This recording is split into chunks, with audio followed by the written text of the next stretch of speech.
RTI Live News. Ask for right. నమస్తే, welcome to RTI live news. Komaram Bheem Asifabad జిల్లా కాగజ్ నగర్ మండలం చింతగూడ కోయవాగు గ్రామంలోని నిరుపేద కుటుంబానికి చెందిన లింగయ్య పద్మల కూతురు స్వప్న ఉన్నత చదువులను అభ్యసించి మహీంద్రా కంపెనీలో ఉద్యోగం సాధించి మొట్టమొదటిసారిగా గ్రామానికి వచ్చిన స్వప్నను గ్రామ ప్రజలు ఘనంగా సన్మానించారు. విద్యార్థులు అంకిత భావంతో చదివితే సాధించలేనిదంటూ ఏమీ లేదు అని, దాని నిదర్శనంగా విద్యార్థి స్వప్నను ఆదర్శంగా తీసుకుని విద్యార్థులందరూ అంకిత భావంతో చదవాలని బీఆర్ఎస్ పార్టీ రాష్ట్ర నాయకుడు లెండుగురే శ్యామరావు అన్నారు.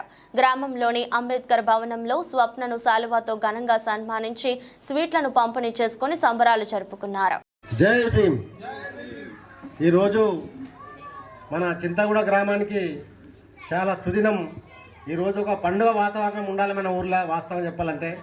ఎందుకంటే మన గ్రామానికి చెందినటువంటి పుణ్య దంపతులు లింగయ్య పద్మ, వీరి యొక్క కూతురు మరి స్వప్న గారు ఎంతో కష్టపడి గుండె గదుల్లో కన్నీరు మురిగిపోయి బాధ దుర్భరం వేసిన ఏదో సాధించాలని తపనతోని, అకుంఠిత దీక్షతోని, కృషితోని మరి ఈరోజు ఆమె చాలా కష్టపడి ఒక ఉన్నత విద్యను అభ్యసించి మరి మహేంద్ర కంపెనీ లోపల మంచి ఉద్యోగాన్ని సాధించి మన గ్రామానికి వస్తున్న సందర్భంగా మరి గ్రామ ప్రజలు, గ్రామ యువకులు, అంబేద్కర్ వాదులు అందరూ మరి ఆమెను ఘనంగా సన్మానించడం చాలా గర్వకారణం.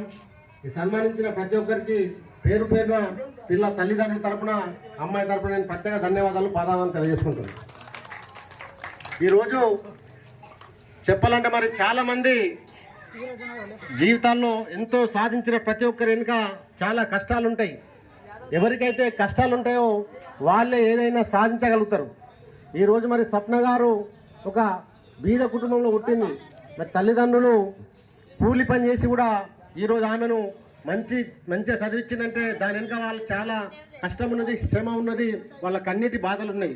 మరి అటువంటి వాళ్ళ బాధలను అర్థం చేసుకొని స్వప్న గారు ఈరోజు మరి తల్లిదండ్రుల కష్టాలు వృధా పోదని చెప్పేసి మరి ఉన్నత చదువును చదివి ఈరోజు మహీంద్రా కంపెనీలో ఉద్యోగం సాధించినందుకు మా గ్రామం తరపున, మా తరపున స్వప్న గారికి ప్రత్యేక ధన్యవాదాలు తెలియజేసుకుంటున్నా. ఈరోజు మరి మన గ్రామం లోపల చాలామంది తల్లిదండ్రులు వాళ్ళ పిల్లలకు చాలా కష్టపడి ఉన్నత విద్యను చదివిస్తున్నారు. దయచేసి ఈ సందర్భంగా నేను మన గ్రామంలో ఉన్నటువంటి విద్యార్థులకు నా తరపున ఒకటి తెలియజేసుకుంటున్నా. స్వప్న గారిని ఈరోజు మనం అందరం విద్యార్థులందరూ ఉదాహరణగా తీసుకోవాలి, ఆదర్శంగా తీసుకోవాలి. చాలా కష్టపడి మరి చిన్న వయసు లోపల, తెలిసి తెలియని వయసు లోపల చాలామంది మరి వ్యసనాలకు అలవాటు పడి వాళ్ళ అమూల్యమైన సమయాన్ని వృధా చేసి మరి విద్యకు దూరం అయితే భవిష్యత్తు లోపల వాళ్ళకి చాలా కష్టాలు వస్తాయి. కాబట్టి